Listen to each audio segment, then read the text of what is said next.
Dear students, मैं doctor P के वर्मा। पिछले क्लासेज में मैंने प्रोटोजोआ और पोरीफेरा फाइलम डिस्कस किया था। उसके सारे इम्पॉर्टेंट क्वेश्चंस आपको समझाए गए थे। अब इस सेशन में हम लोग फाइलम सिलेंट्रेटा प्रारंभ करेंगे। सबसे पहले सिलेंट्रेटा फाइलम के लक्षणों को देखिए, उसे समझिए, तब इसके बाद हम इसके सर्टेन एग्जाम्पल्स, खासकर ओवेलिया की चर्चा करेंगे। फाइलम सिलेंट्रेटा का दूसरा नाम निडेरिया भी है।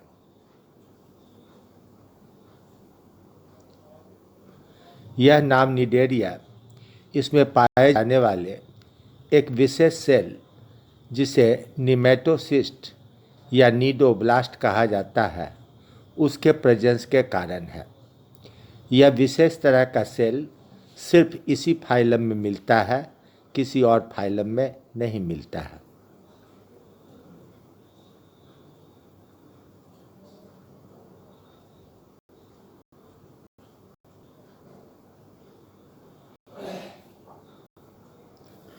ल्यूकार्ट नाम के साइंटिस्ट ने 1847 में इस फाइलम की स्थापना किया था।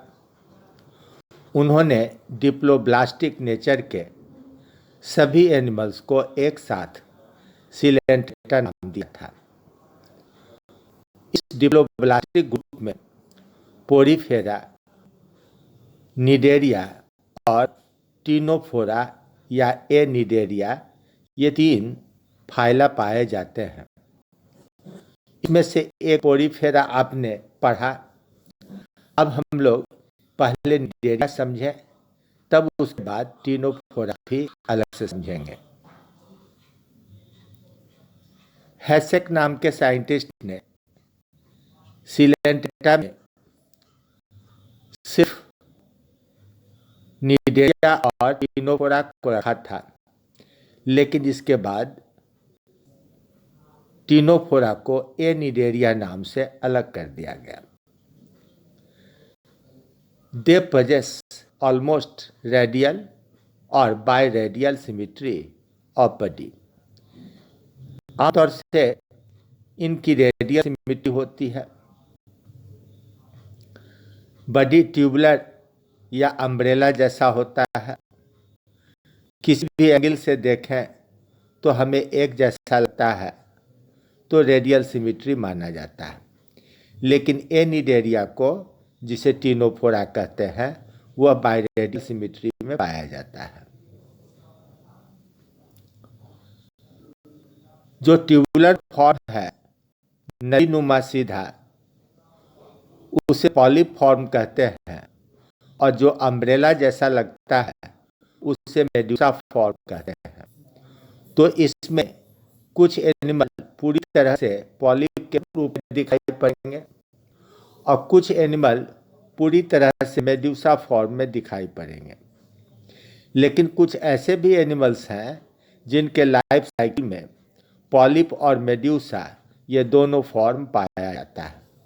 अगर ऐसी परिस्थिति आए जिसमें कि लाइफ साइकिल का एक हिस्सा पॉलिप और दूसरा मेडुसा हो, तो वैसी स्थिति में उसको हम मेटाजिनेसिस कहेंगे।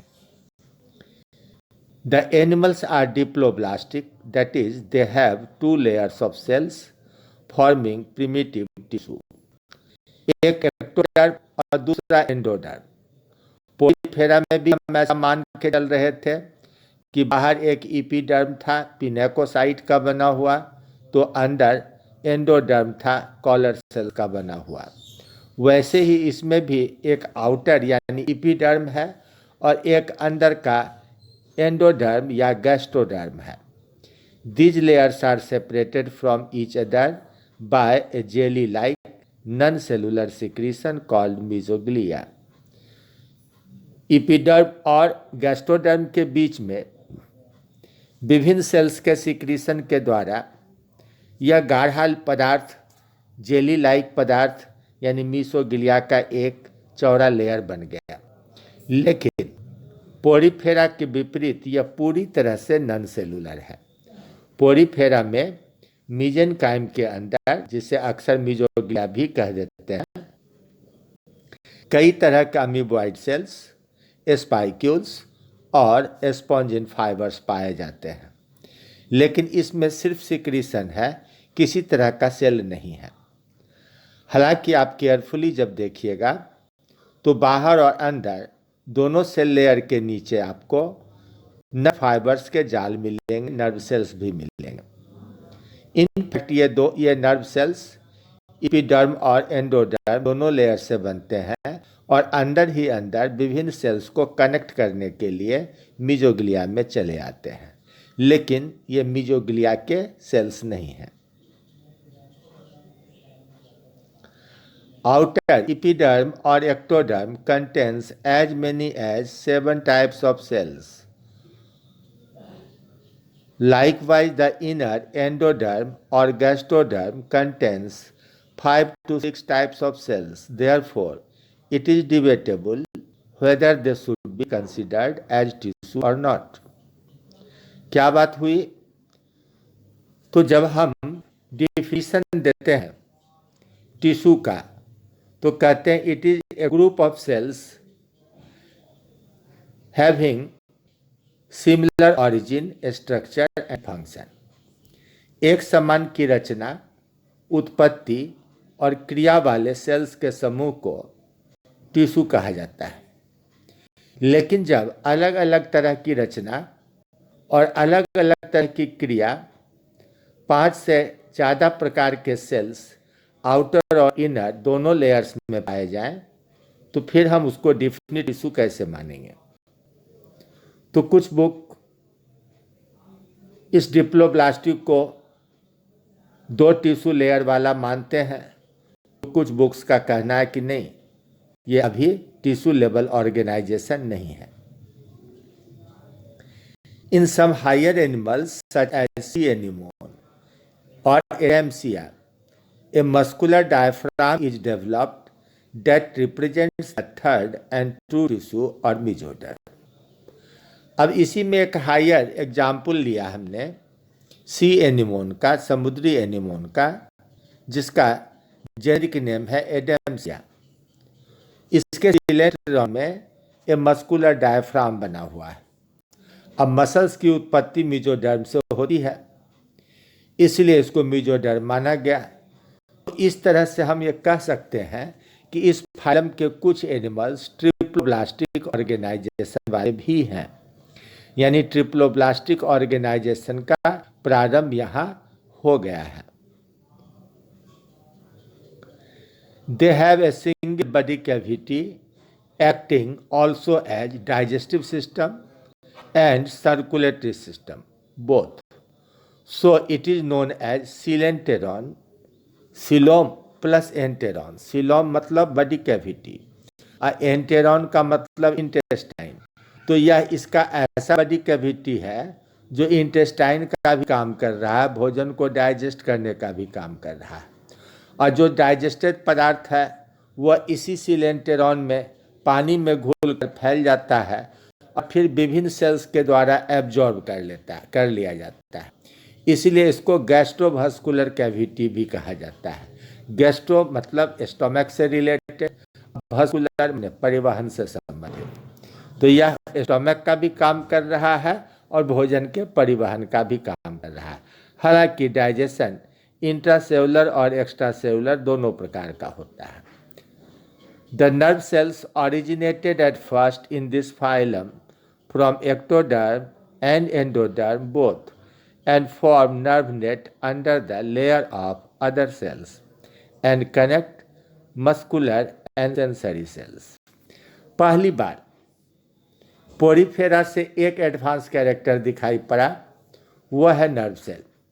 पोरीफेरा में नर्व सेल्स नहीं पाए जाते हैं, सेंसरी सेल्स भी नहीं पाए जाते हैं, लेकिन इसमें एक नर्व सेल बना जो मल्टीपोलर न्यूरॉन है, बहुत सारे ब्रांचेज हैं उसके, वह एक्टोडर्म और एंडोडर्म दोनों से बनता है और अंदर मीजोग्लिया में आकर इसके नर्व फाइबर्स एक दूसरे से जुड़ते हुए नर्व नेट बना देते हैं।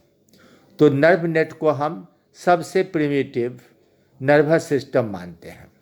इसमें कोई सेंट्रल नर्वस सिस्टम, ब्रेन और नर्व कॉर्ड जैसी रचना नहीं होती है। These animals are therefore the animals without a central nervous system but a nerve net.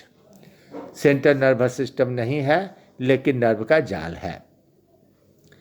The nerve cells are structurally multipolar but functionally non-polar. That is, there is no difference of axon and dendron. ये दो बातें हो गई अलग अलग अर्थ वाली।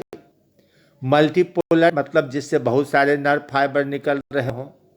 तो फिर नॉन पोलर कैसे? तो हमारे नर्व फाइबर्स में पोलरिटी पाई जाती है। जो एक्सॉन होते हैं वो नर्व सेल से बाहर सूचनाओं को लेके जाते हैं, इंफॉर्मेशन को नर्व सेल से बाहर लेके आते हैं। नर्व सेल के सेंट्रल पार्ट को कहा जाता है साइटोन। तो साइटोन से बाहर ले जाने वाला एक्सॉन कहलाता है। अब बाहर से साइटोन में लाने वाला यानी जो अफेरेंट पार्ट है वो है डेंड्रॉन और जो इफरेंट पार्ट है वो है एक्सॉन। तो इस तरह का अंतर नहीं है। इसके नर्व फाइबर में आने और जाने का अलग अलग पाथवे नहीं है। किसी भी फाइबर से संवेदना अंदर भी आ सकती है और बाहर भी जा सकती है, इसलिए इसको नॉन पोलर कहा गया। तो रचना की दृष्टि से यह मल्टीपोलर, लेकिन क्रिया की दृष्टि से यह नॉन पोलर है।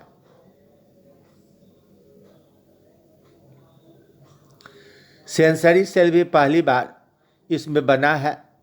बाहर और अंदर दोनों ही सतह पर यह सेंसरी सेल पाया जाता है।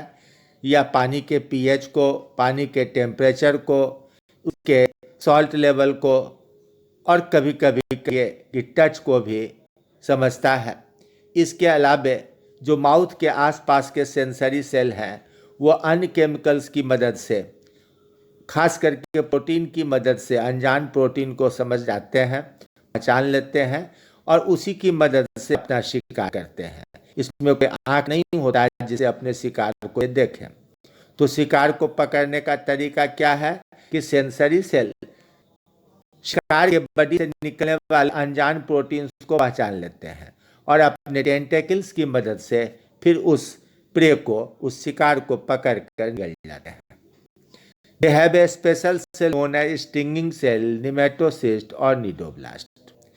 एक विशेष तरह की दंश कोशिका, डसने वाली कोशिका स्टिंगिंग सेल इसके अंदर है, जिसका नाम नेमेटोसिस्ट या निडोब्लास्ट है।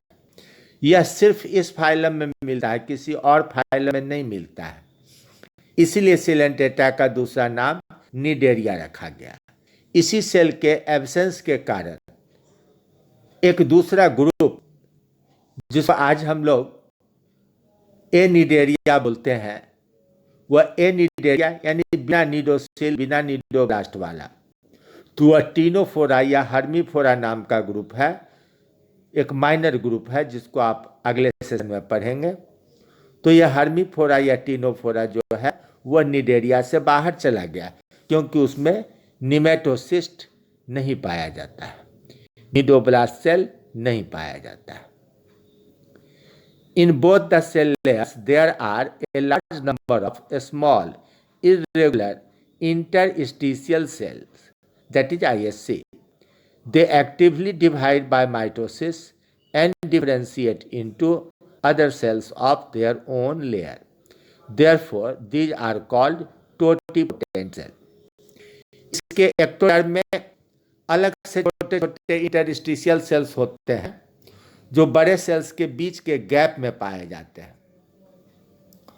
ये लगातार माइटोसिस के द्वारा डिवाइड करते रहते हैं और अपने अपने लेयर के, यानी एक्टोडर्मल इंटरस्टिशियल सेल से एक्टोडर्मल सेल्स का निर्माण होता है और एंडोडर्मल इंटरस्टिशियल सेल से एंडोडर्म का निर्माण होता है। तो ये टोटिपोटेंट यानी सर्वशक्तिमान है आर्कियोसाइट की तरह, लेकिन आर्कियोसाइट से सभी सेल का निर्माण हो सकता है, बाहरी लेयर का भी, भीतर के लेयर का भी, जबकि इस इंटरस्टिशियल सेल से, एक्टोडर्मल सेल से एक्टोडर्म का और एंडोडर्मल सेल से एंडोडर्म का निर्माण होता है। तो इसमें टोटिपोटेंसी थोड़ी कम हो गई।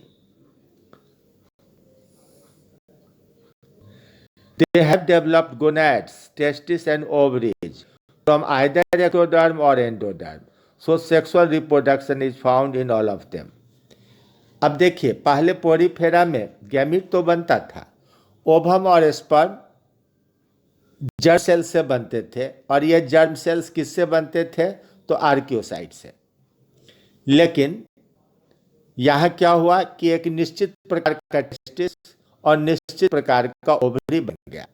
आप देख करके समझ सकते हैं कि ये टेस्टिस है कि ओवरी है। अब हाइड्रा जैसा एनिमल जो पहले स्कूल लेवल के कोर्स में था, हम लोग उसको स्कूल और आईएससी के लेवल पर, इंटरमीडिएट साइंस के लेवल पर पढ़ते थे, अब आपके कोर्स में नहीं है। अब सीधा आपको इससे एक बड़ा ग्रुप, एक हायर तरह का हाइड्रोजोआ जिसको ओबेलिया कहते हैं, ओबेलिया पढ़ाया जाता है, जेली फिशेज पढ़ाए जाते हैं, लेकिन आपको हाइड्रा नहीं पढ़ाया जाता है, जबकि हाइड्रा का स्टडी बेसिक नॉलेज के लिए सबसे जरूरी था। तो they have developed gonads, testis भी बन गया, ओवरी भी बन गया। तो हाइड्रा बाइसेक्सुअल है, कभी पहले किसी में टेस्टिस मिलेगा तो किसी में ओवरी मिलेगा तो किसी में दोनों मिलेगा। लेकिन एक बात है कि टेस्टिस हमेशा ऊपर की ओर मिलता है माउथ के आसपास, और ओवरी हमेशा नीचे की ओर मिलता है फुट रीजन में। अब जहां एक और एक्टोडर्म से इसका निर्माण होता है हाइड्रा में, ओवेलिया में, वहीं दूसरी ओर कुछ एनिमल जैसे जेली फिशेज में एंडोडर्म से निर्माण होता है। तो ये गोनेड्स एक्टोडर्मल या एंडोडर्मल दोनों में से किसी भी प्रकार के हो सकते हैं। The animals may be unisexual or dioecious और bisexual और monoecious।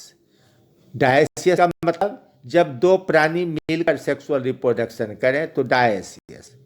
तो जो यूनिसेक्सुअल होगा उसमें एक मेल और एक फीमेल पार्टनर होंगे। लेकिन जो बाइसेक्सुअल या हर्माफ्रोडाइट होते हैं उनमें अगर दोनों ही प्रकार के गैमीट साथ साथ एक ही समय में विकसित हो जाए, मैच्योर हो जाए, तो अकेले एक प्राणी भी अपने आप में ही सेक्सुअल रिप्रोडक्शन कर सकता है या सेल्फ फर्टिलाइजेशन कर सकता है। तो इस स्थिति को बोलते हैं मोनोएसियस। एक अकेला प्राणी अकेले ही सेक्सुअल रिप्रोडक्शन करता है। अब इसके लाइफ साइकिल में हाइडुला लार्वा, एस्टोबिला लार्वा या इफायरा लार्वा इत्यादि मिलते हैं। हाइडुला एकदम बेसिक लार्वा है, जबकि एस्टोबिला और ephyra larva jelly fishes life cycle में आपको मिले। वे पॉली एम्ब्रायनी का एग्जाम्पल है जिसमें एक जायगोट से बहुत सारी संतान बन सकती है। They have a limited power of regeneration and when they are cut transversely both parts can form an animal, but longitudinal sections and separation of ectoderm from endoderm cause death। खास करके जो पॉलिप फॉर्म है, tubular form है, अगर उसको transversely हम एक दो भाग में बांट देते हैं तो हर एक पीस में अगर माउथ नहीं है तो माउथ बन जाएगा, अगर फुट रीजन नहीं है तो नीचे का हिस्सा सील्ड हो जाएगा और फुट रीजन का निर्माण करेगा। लेकिन लंबे लंबी हम काट देते हैं, लॉन्गिट्यूडनल सेक्शन लेते हैं, उसको काट कर फैला देते हैं, तो फिर रीजनरेशन नहीं होता है। यानी कि लंबे लंबी चीरने पर ये आपस में जुटकर एक पतली नली में कन्वर्ट नहीं कर सकते हैं। इसी तरह मान लिया आप ट्रांसवर्स सेक्शन काटे लेकिन एक्टोडर्म और एंडोडर्म को अलग अलग कर दिए। एक ट्यूब के अंदर दूसरा ट्यूब है, एक्टोडर्मल ट्यूब से एंडोडर्मल ट्यूब को आप अलग कर दिए तो फिर रीजनरेशन नहीं होगा। क्यों नहीं होगा? तो एक्टोडर्मल इंटरस्टिशियल सेल से एंडोडर्मल सेल नहीं बनेंगे और एंडोडर्म के इंटरस्टिशियल सेल से एक्टोडर्म के सेल्स नहीं बनेंगे। तो चूंकि अपने अपने लेयर में ही ये इंटरस्टिशियल सेल से रीजनरेट कर सकते हैं, इसे लॉन्गिट्यूडनल सेक्शन अक्सर मर जाएगा।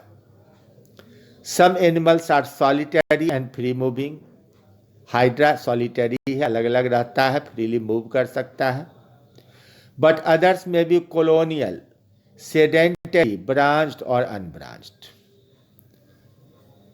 कॉलोनियल समूह में रहने वाले, सेडेंटरी चिपक कर रहने वाले, या ट्यूबुलर अगर है तो अनब्रांच्ड भी हो सकता है जैसे हाइड्रा में, और वेरी वेरी मच ब्रांच्ड भी हो सकता है जैसे ओवेलिया और बोगेनविलिया में। कॉलोनियल फॉर्म कई तरह के होते हैं। कॉलोनी पॉलिप में मिलता है और कई कॉलोनियल फॉर्म बड़े विचित्र भी होते हैं। अब पहला क्लास है हाइड्रोजोआ। तो ये मोर और लेस ट्यूबुलर होते हैं, यानी पॉलिप फॉर्म होते हैं, लेकिन कभी कभी इसमें जैसे ओवेलिया में सेक्सुअल रिप्रोडक्शन करने के लिए मेडूसा बनता है। हाइड्रा में मेडूसा नहीं बनता है। Nematocyst and gonads are ectodermal in origin. इनमें निमेटोसिस्ट सिर्फ बाहरी सतह पर बनेंगे, टेस्टिस और ओवरी का निर्माण भी बाहरी सतह पर होगा। There are branched and colonial on Obelia, Bougainvillia, figure देखिएगा आप, वो ब्रांच और कॉलोनियल होते हैं। प्लेनुला एंड हाइड्रुला लार्वा में be formed during sexual reproduction. Hydrula तो बेसिक लार्वा है, लेकिन किसी किसी में प्लेनुला नाम का एक फ्री स्विमिंग लार्वा भी बनता है। इसके कई सारे एग्जाम्पल्स हैं। हाइड्रा है जो फ्रेश वाटर में मिलता है, अकेले अकेले रहता है। हाइड्रा ओलिगेक्टिस और हाइड्रा गंगेटिका अपने इंडिया में हाइड्रा गंगेटिका है। ओवेलिया समुद्री है, ब्रांच्ड ट्राइमॉर्फिक कॉलोनी है। फाइसेलिया, इसको पोर्तुगीज मैन ऑफ वार कहते हैं, बड़ा इंपॉर्टेंट प्राणी है ये। एक उल्टे हुए नाव के समान फ्लोट बनता है जो जेली जैसे सिक्रीशन से ही बनता है, और उसके नीचे चिपक कर कई तरह के, 2-3 तरह के पॉलिप उसमें लटके पाए जाते हैं। कोई खाना खाने के लिए बना तो वो गैस्ट्रोजूइड हो गया, कोई रिप्रोडक्शन के लिए बना तो गोनोजूइड हो गया, और कुछ रस्सी के समान लंबे लंबे होते हैं जिनकी मदद से शिकार को पकड़ा जाता है, तो उसको डेक्टाइलोजूइड्स कहते हैं। इसी तरह पॉर्पिटा और वेलेला भी ट्राइमॉर्फिक या पॉलीमॉर्फिक कॉलोनी बनाते हैं।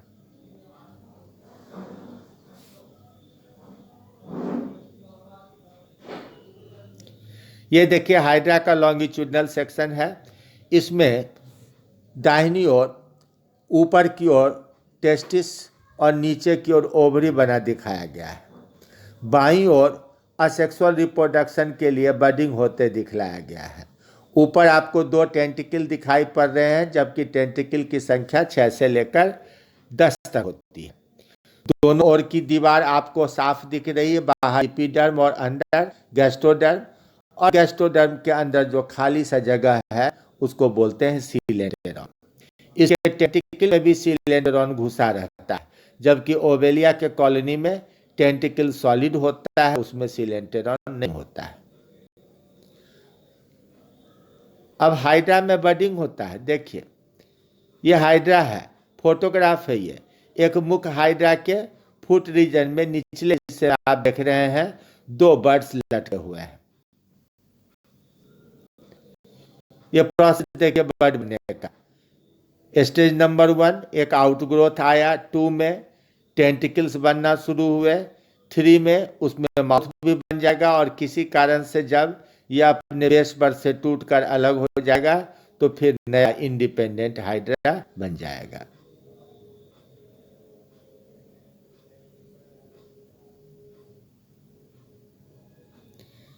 ये देखिए ये ओवेलिया का कॉलोनी है। एक दूसरा कॉलोनी देख रहे हैं, आर्टिस्टिक है ये।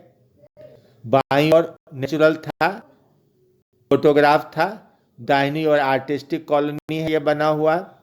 इसमें टेंटिकल से लगे हुए, जुटे हुए, जो फॉर्म आप देख रहे हैं वो भोजन ग्रहण करने के लिए है, और क्लब शेप जो आप देख रहे हैं वो रिप्रोडक्शन के लिए है।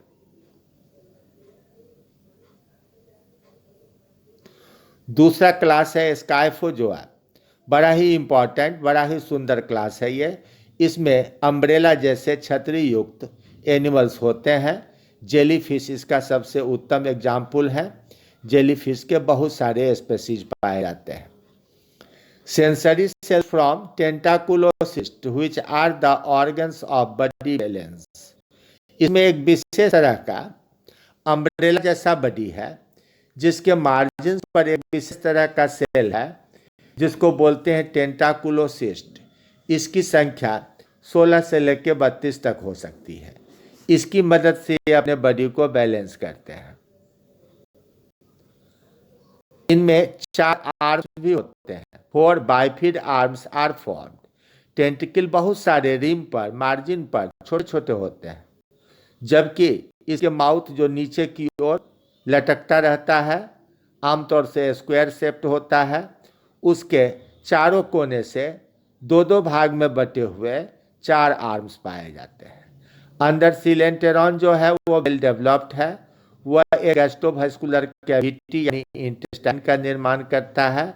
वो 4 आर्म पर रेडियल आर्म में बढ़ जाते हैं, फिर 2-2 भाग में बढ़ करके एबरेडियल, एडरेडियल यानी कई सारे ब्रांचेज में बढ़ जाते हैं। उसमें किनारे की ओर से एक रिंग कैनाल भी होता है जिससे कि कहीं भी पचने वाला फूड सब तरफ एक समान बढ़ जाए। Gonads are endodermal and secret are separate. इसमें मेल और फीमेल अलग अलग होते हैं। जो 4 आर्म है और 4 रेडियल आर्म्स बने हुए हैं स्टोमक के बाहर से इंटेस्टाइन की तरह, उनके बीच बीच में गोनेड्स बनते हैं। ओवल रचना के रूप में दिखाई पड़ते हैं, बाहर से भी दिखते हैं। ये या तो टेस्टिस होगा या तो ओवरी होगा, क्योंकि यह यूनिसेक्सुअल होता है। इसलिए जब भी फर्टिलाइजेशन होगा तो क्रॉस फर्टिलाइजेशन होगा। इनका लाइफ साइकिल कॉम्प्लिकेटेड है, जिसमें हाइडुला स्टेज मिलता है, फिर उससे स्ट्रोबिला बनता है, फाइनली इफायरा लार्वा बनता है, और एक ही जायगोट से 300 से 400 डाउटर जेलीफिशेज का निर्माण 3-4 वर्षों के दौरान होता है। इस घटना को पॉली एम्ब्रायोनी कहेंगे। जब हम लोग लाइफ साइकिल जेलीफिश का पढ़ेंगे तो इसका डायग्राम इत्यादि भी देखेंगे। तो जेलीफिश जो कॉमन स्पेसीज है उसको ऑरेलिया ऑरिटा कहा जाता है। इसी की पढ़ाई होती है। पेलेजिया, साइनिया, बॉक्स जेली कई प्रकार के होते हैं। यह देखिए जेलीफिश का फोटोग्राफ है। इसमें जो आप 4 आर्म झूलते हुए देख रहे हैं, उसके बेस पर ऊपर आप देख रहे हैं चमकदार गोल गोल सर्किल बना हुआ 4, ये गोनेड्स हैं। और अंदर जो रेडिएटिंग ब्रांचेज देख रहे हैं वो उसके इंटेस्टाइन यानी कि स्टोमक से जो सिलेंटेरॉन इंटेस्टाइन के फॉर्म में रेडियल, सब रेडियल, सब रेडियल और एडरेडियल ब्रांचेज बनाते हैं। वो ब्रांचेज आपको दिखाई पड़ रहे हैं। अब तीसरा सबसे डेवलप्ड क्लास है एंथोजोआ। यह भी आमतौर से पॉलीफॉर्म में मिलता है यानी ट्यूबुलर होता है। यह अधिकांश सेडेंटरी लाइफ लीड करता है। इसमें भी गैस्ट्रोवास्कुलर कैविटी है जो कि मेजेंट्री के द्वारा डिवाइडेड है। मैंने पहले भी कहा था कि मेजेंट्री जो बन गया है इसके अंदर डायफ्राम, मस्कुलर डायफ्राम, वह मेसोडर्म को रिप्रेजेंट कर रहा है। Mesoglea is cellular structure. इस मेसोग्लिया में कई प्रकार के सेल दिखते हैं। इसके लाइफ साइकिल में मेडुसा फॉर्म नहीं पाया जाता है।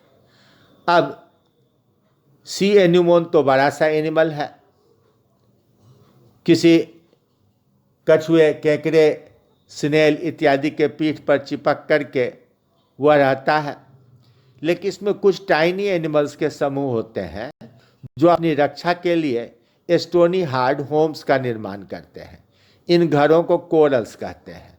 आपके कोर्स में कोरल्स क्या होता है, कैसे बनता है, कितने प्रकार के कोरल्स होते हैं, यह भी अलग से एक टॉपिक रखा गया है। अब कोरल्स के घरों को कोरल्स कहा जाता है। कोरल प्राणी का नाम है। अलग अलग तरह के कोरल्स, अलग अलग छोटे छोटे प्राणी हैं, लेकिन उनका जो घर है जो पत्थर चट्टान की तरह जमा हो जाता है समुद्र में, उसको भी कोरल या कोरल रीफ कहा जाता है। उसकी आकृति के आधार पर, शेप और कलर के आधार पर उसे स्पेसीज नेम रखा गया।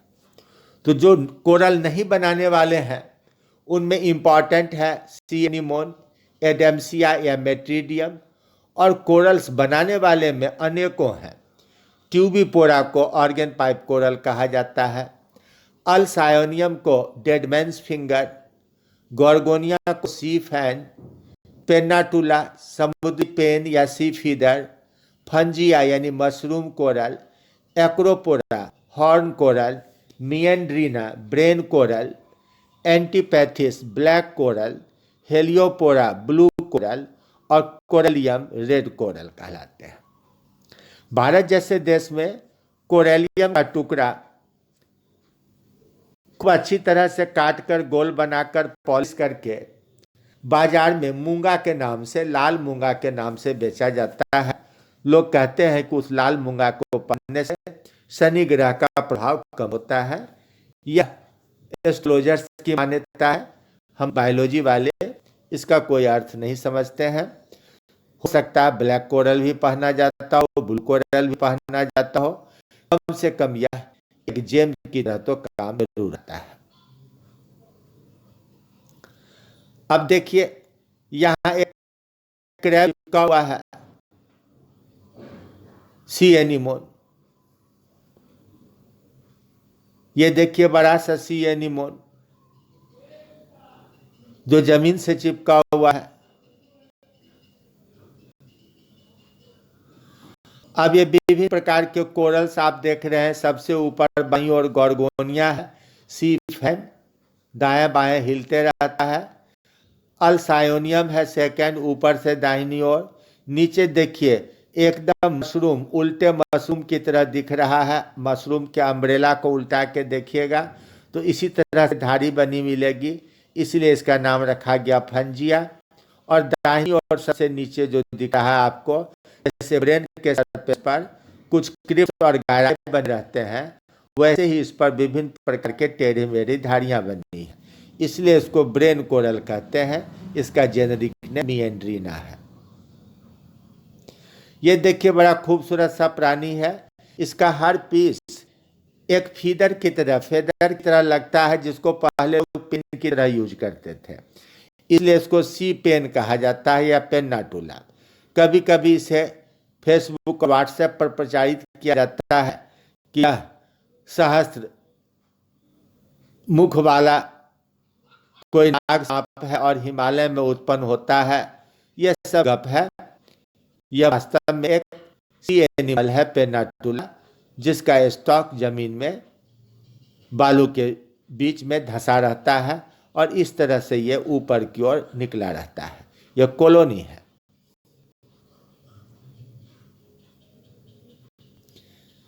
यह देखिए इसमें लंबे लंबे पोर्स हैं। ऐसा लगता है जैसे बांसुरी का गट्ठर बनाकर रख दिया गया हो।